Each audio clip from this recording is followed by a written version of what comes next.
ఈ video last దాకా చూడండి, సబ్స్క్రైబ్ చేయండి. చెమ్మకాయ కూర ఎలా వండాలనో ఈ వీడియోలో పెడతా. ఇప్పుడు చెమ్మకాయలు తెచ్చుకున్నాము, వీటిని శుభ్రంగా కడిగి చిన్న చిన్నగా కోసుకుందాము. దానికి కావాల్సిన ఐటెంలు అన్నీ రెడీ ఉన్నాయి. చెమ్మకాయలు ఇప్పుడు కోసుకున్నాము చిన్న చిన్నగా, దానికి కావాల్సిన ఐటెం రెడీ ఉన్నది. స్టవ్ పెట్టినాము, స్టవ్ పైన మట్టి కంచులు పెట్టినాము. అందులో 2 చెంచాల నూనె పోసుకున్నాము.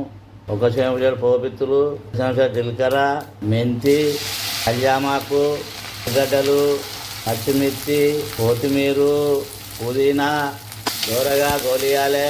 1/2 చెంచాడు పసుపు, 1/2 చెంచాడు ఇంగు, 1 చెంచాడు అల్లం వెల్లిపాయ పచ్చివాసన మీద గోలియాలి. చెమ్మకాయ కోసిన ఇందులో వేసుకోవాలి. 1 చెంచాడు కారపొడి వేసుకోవాలి. తగినంత ఉప్పు వేయాలి. ఇలా మొత్తం కలుపుకొని చిన్న మంట మీద 20 నిమిషాలు మూత పెట్టి ఉడికించుకోవాలి.